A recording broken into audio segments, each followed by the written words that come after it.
बंदो चरण सरोज गुरु मुद मंगल आधार। यही सेवक नर होत हैं भव सागर से पार। गुराई के समरण मात्र से नाशक विघ्न अनंत। ताते सर्व रंग में जावत है सब संत। नम्रता दीनता से भेंट सतगुरु लीजिए। मैं हूँ शरणागत तुम्हारी मेरे हृदय आसन लीजिए। सतगुरु बादल प्रेम के मुझ पर बरसे आए। अंतर भीगी आत्मा फूल फलो हर लाए। अंतर भीगी आत्मा फूल फलो हर लाए। आज हम सब हृदय सम्राट प्राण धन प्रातः स्मरणीय श्री गुरुदेव श्री स्वामी महाराज की पुण्य स्मृति के अंदर उनकी यादों को ताज़ा कर रहे हैं। तो उनकी यादें उनके संस्मरण हर एक जीव के हृदय के अंदर कुछ न कुछ भरे हुए हैं। बाद जिन्होंने उनके दर्शन किए उनके साथ कोई ना कोई बातचीत थोड़ी या ज्यादा हुई है, तो सभी उन यादों को उन बातों को अपने हृदय के अंदर सुने हुए हैं। आज भी श्री स्वामी जी महाराज जहाँ चलना बैठना उठना उस जगह से भी संस्मरण यादें जुड़ जाती हैं। और आज भी ऐसा महसूस होता है वो यही है, यहीं पर विराजमान है, वो शक्ति यहीं पर विराजमान है और सब जीवों को अपनी ओर खींच रही है, आकर्षित कर रही है। तो जब तक उनकी शक्ति आकर्षित ना करे कोई जीव यहां पहुंच ही नहीं सकता। स्वामी महाराज का वचन है कि जब क्षमा जलती है तो परवाने अपने आप ही दौड़े चले आते हैं। तो शर्तें पहले क्षमा जलनी चाहिए। आज भी उनके नाम की क्षमा अलौकिक क्षमा आज भी जल रही है और उनके दीवाने परवाने अपने आप को न्यौछावर करने के लिए तत्पर रहते हैं और दौड़े चले आते हैं। स्वामी महाराज वचन उनका है, वो कहते हैं कि सिक्किहा पकड़ने सुनी यारा गीत छाड़ दे तू क्षमा ते जान वाली। तू प्यार करना है वो साड़ देंगी ऐसी क्षमा जो भेड़े मान वाली। तो कहा पकड़ने ने हंस के ते लगी चोट ना तेन प्रेम दे बाण वाली। रब दे आशिका को दुआ कोशिश दे के गुरु मना वाली। कहते हैं पकड़ने को किसी ने कहा कि तू क्षमा पर जाना छोड़ दे। तू उससे प्रीत करता है, वो तुझे जला देती है, उससे मान है अपने ऊपर। तो क्या पकड़ने ने हंस के थे, वो पतंगा हंस के कहता है तुझे अभी वो प्रेम का बाण नहीं लगा, प्रेम का तीर नहीं लगा, चोट नहीं लगी। तो उसके आशिक हैं, दीवाने हैं, वो तो अपने आप को कुर्बान करके भी उसको मनाते हैं, उसको खुश करते हैं। जो उसके नाम के दीवाने हैं, जो उनकी क्षमा के परवाने हैं, वो आज भी महसूस करते हैं कि स्वामी महाराज किसी जगह पर मौजूद है, हाजिर नाजिर है। कहते कि हाजिर नाजिर जहरा जहूर ज्योति स्वरूप सर्वकला भरपूर। उनकी नजर भी सबको देख रही है, मत को समझे मुझे कोई नहीं देख रहा। महसूस करने की बात है। जब हम इस बात को महसूस कर लेते हैं कि आज भी मौजूद है, तो देख रहे हैं सबको, उनकी नजर सबके ऊपर है और ज्योति स्वरूप होकर सभी घटों के अंदर, सभी शरीरों के अंदर खुद ही विराजमान है। तो सारी तरह ये उनकी चल रही है, सब तरह चल वही भरपूर है। तो मन आश्वस्त हो जाता है, वो कहीं नहीं गई, यहीं पर है। एक बार की बात है, श्री स्वामी महाराज ने फरमाया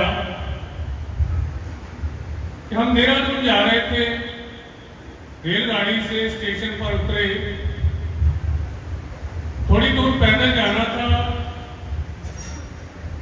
चल पड़े। चलते चलते जो ही हम चल रहे थे, एक बदबू सी उठी। तो हमने अपने नाक के ऊपर, मुंह के ऊपर कपड़ा रख लिया, पता नहीं बदबू कहां से आ रही है।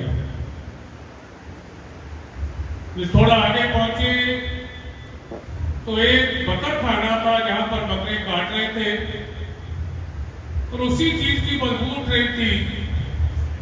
एक वहां पर बाबूजी खड़े थे, अच्छे कपड़े पहने हुए, टाई वगैरह लगाई हुई। स्वामी महाराज से पूछते हैं कि बाबूजी आप यहां पर खड़े हो, आपने कोई नाक मुंह अपना नहीं ढका कि आपको बदबू नहीं आती?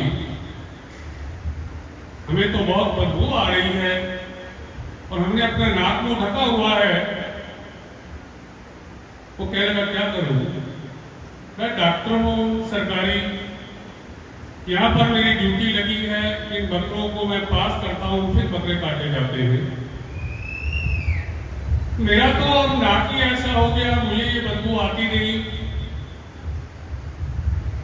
फिर समय महाराज ने फरमाया, हमने उसको वहां पर थोड़ा सत्संग दिया, एक दो कथाएं सुनाई उसको।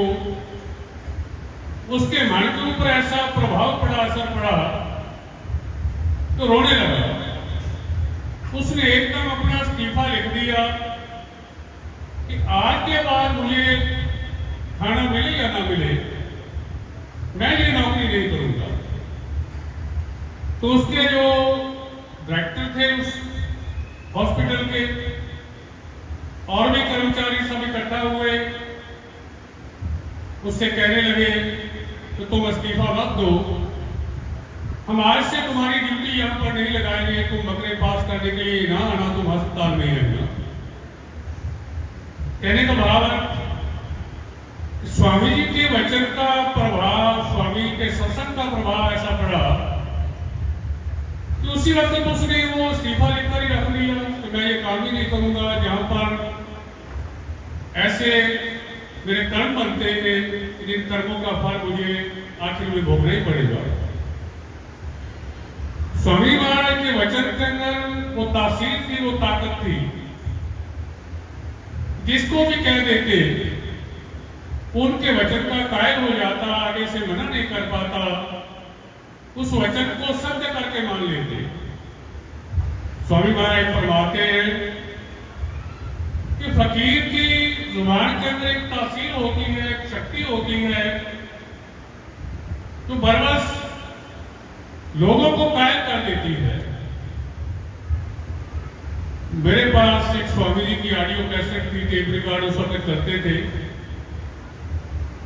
मोगा के अंदर। उस वक्त टेप रिकॉर्ड नहीं था, ऑडियो कैसेट तो मेरे पास थी। पास में एक सरदार का घर था, उसके पास एक बार वाली वो टेप रिकॉर्ड की हॉरर से आई हुई, उस वक्त तो ऑडियो कैसेट टेप रिकॉर्ड की चलती थी। मैंने उसको कहा तुम अपनी टेप ला के आओ, मैंने थोड़ा स्वामी का सत्संग ही सुनना है। पहले दिन जब उसके सामने हमने वो कैसेट लगाई, सत्संग सुना, तो अगले दिन वो फिर दोपहर को लेके आ गया। भावार्थ उसका ये रोजाना का रूटीन बन गया, रोज उसने टेप रिकॉर्ड लानी, दोपहर को मुझे कहना महात्मा जी वो कैसेट लगा देनी। मैंने उसको पूछा तुझे कुछ समझ आती है स्वामी के सत्संग की? कहना मुझे समझ तो कुछ नहीं आती, लेकिन ये बाबा जी की जो आवाज है मुझे अपनी ओर आकर्षित करती है, मैं सुने बिना रह नहीं सकता, इस वास्ते मैं रोज टेप रिकॉर्ड लाता हूँ कि मैं इन बाबा जी की आवाज को तो सुन लेता हूँ, आवाज का बड़ा रस है। कहने का भाव वाणी के अंदर ऐसी शक्ति कि किसी को ना भी समझ आए बरस सकती और खींच लेना, ये उनके तप, साधना, जीवन का रूहानी शक्ति थी उनके पास, वही एक जलती हुई शमा की तरह परवानों को अपनी ओर खींच लेती थी, आज भी खींच रही है। स्वामी महाराज ज्यादा किसी और चक्कर के अंदर नहीं डालते थे। वो कहते थे बच्चों भजन करो और सेवा करो। जब आप भजन करोगे तो आपको इन किताबों ग्रंथों के पढ़ने की जरूरत भी नहीं रह जाएगी। ऐसा होगा कि ये सुनहरी तख्तियां बन के आपके सामने आएंगी, आपको किसी ग्रंथ को पढ़ने की जरूरत ही नहीं रहेगी। वो आपके सामने हाथ उठेंगे, आपके सामने वो तख्तियां बनकर आएंगी। उन्होंने दो ही चीजें बताई, एक भजन करो और सेवा करो, उनसे मिलने का अपना नुक्ता वो बता गए, वो नाम का नुक्ता, वो नाम तो हर एक हृदय के अंदर उनका आज भी गुणकारी दे रहा है, वो शब्द कर रहे हैं।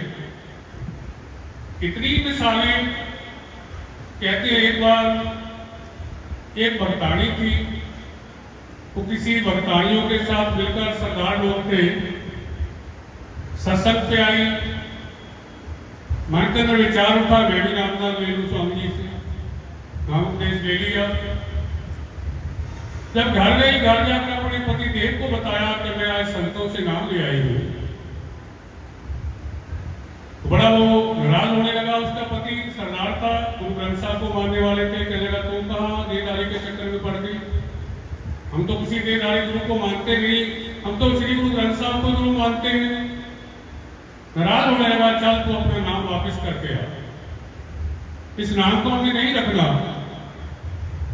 तो उसके कहे अनुसार पति के कहने के लग के वो वापिस आ गई स्वामी जी के पास। महाराज जी अपना नाम तुम वापिस ले लो, मेरा पति बड़ा नाराज हो रहा है। स्वामी हंसकर फरमाने लगे, माई अगर ये नाम को वापस होने वाली चीज है तो वापस दे जा। तो उसने मन के अंदर ये संकल्प किया, विचार किया कि आज से मैंने अपना नाम ये वापस करके जा रही हूँ, नाम नहीं दे रखूंगी मैं। देखो कृपा उनकी।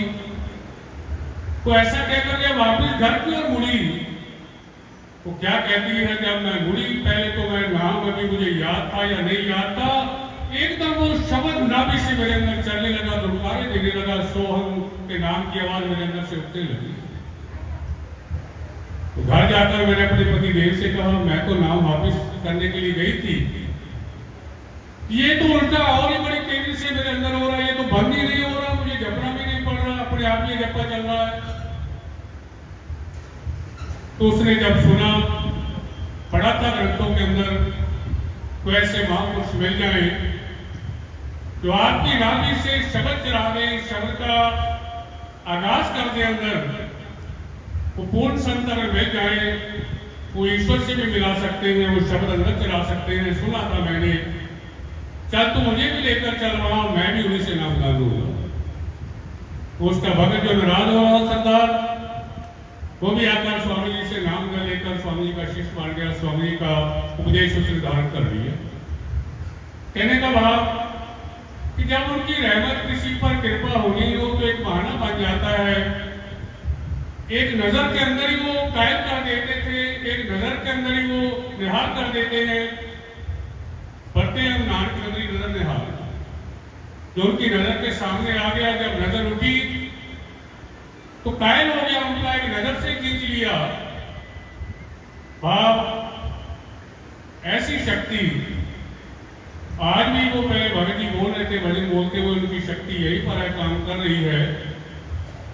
हम सबको यहाँ पर बुलाने वाली वही शक्ति है, एक दूसरे से मिलाने वाली वही शक्ति है। यहाँ का जो चल रहा है ये सारा श्री महाराज जी के द्वारा, बाबा जी के द्वारा इस कार्यक्रम को आगे बढ़ा रहे हैं। क्योंकि ये इल्म ही ऐसा है, स्वामी महाराज फरमाते हैं, ये इल्म सीना बसीना है, एक सीने से दूसरे सीने के अंदर उतरता है। वो अपना वो एक सीना बसीना का इल्म श्री महाराज जी और बाबा जी को देकर उन्हीं से अपनी शक्ति के द्वारा वो सारा ये काम करवा रहे हैं, भक्तों को प्रेरणा दे रहे हैं। सभी के अंदर प्रेम पैदा करने वाले, उमंग पैदा करने वाले, उल्लास पैदा करने वाले वही हैं। वो कहीं नहीं गए, यहीं पर विराजमान है। बस एक महसूस करने की बात है, एक देखने की बात है। कहते हैं उल्टी चाल चलते हैं दीवान का इश्क, करते हैं बंद आंखें दीदार के लिए। तो उसके दीवाने में उल्टी चाल चलते हैं, उसका दीदार करने के लिए आंखें बंद कर लेते हैं। तो ऐसा नुक्ता श्री स्वामी महाराज बता गए। उस नुक्ता के द्वारा हम आज भी उनको देख सकते हैं, दर्शन दीदार कर सकते हैं, बशर्ते अपने मन मंदिर के अंदर उनकी मूर्त को बसाकर, उनके तस्वर को बिठाकर, एक दुनिया की किसी चीज का तस्वर ना रहे कि अपनी आंख बंद करे, उन्हीं का तस्वर, उन्हीं का ध्यान सामने हो। जैसे कि शायद कहता है कभी कभी तो तेरा तस्वर इस कदर बढ़ जाता है, आईना देखूं तो वो तेरा नजर आता है। ऐसा रह रह के मचलता है तेरी याद में दिल, जैसे बच्चे का खिलौना कहीं खो जाता है। कहते कभी कभी तेरा तस्वुर ऐसा बढ़ता है तो मैं आईना भी देखता हूँ तो तेरा ही मुंह नजर आता है, तेरा ही मुंह नजर आता है। ऐसा रह रह के मचलता है तेरी याद में दिल, जैसे बच्चे का खिलौना कहीं खो जाता है। जब हमारा वो तस्वुर, वो ध्यान उनकी याद के अंदर हम बैठ जाए और उनकी याद ही हमारा जीवन हो, चाहे किसी रूप के अंदर उनकी लीला का गायन करके, भजनों के द्वारा, महिमा उनकी गा के, उनको जब हम याद करते हैं वो याद ही बंदगी हो जाती है, याद ही उसकी इबादत है। जैसे कहते हैं तेरी बंदगी की लज्जत कोई मेरे दिल से पूछे, तुझे याद करके रोना यही मेरी बंदगी है। जब उसको हम याद करते हैं, उनकी यादत के अंदर खो जाते हैं, वो हमारी बंदगी इबादत, उन्हीं के मिलने का नुक्ता जो हमें दे रहे हैं, उसी नुक्ता के द्वारा हम उनका दर्शन दीदार आज भी कर सकते हैं, आज भी देख सकते हैं। उनकी रहमत, उनकी कृपा सब जीवों पर है। चल पड़ेंगे तो जरूर उस मंजिल को पा लेंगे जो हमें वो मंजिल का रास्ता बता रहे हैं। वही रास्ता श्री महाराज जी और बाबा जी बता रहे हैं, आगे प्रेरणा देकर और जीवों को लगा रहे हैं। तो ऐसे ही क्षमा जलती रहेगी, परवाने आते रहेंगे। जैसा बाबा जी भजन बोल रहे थे, ज्योति पर चढ़ते वक्त ये यादें बनी रहेगी, क्षमा जलती रहेगी, परवाने आते रहेंगे। ऐसे ही तो उनके नाम की क्षमा युगों युगों तक जलती रहेगी और उनके नाम के दीवाने परवाने आकर यहाँ पर मिटते रहेंगे। बोलो श्री गुरु महाराज की, बोलो साचे दरबार की, बोलो श्री नगरी निवासी भगवान जी की, बोलो श्री परमहंस दयाल जी महाराज की, बोलो श्री स्वामी जी महाराज की, बोलो भटघटवासी भगवान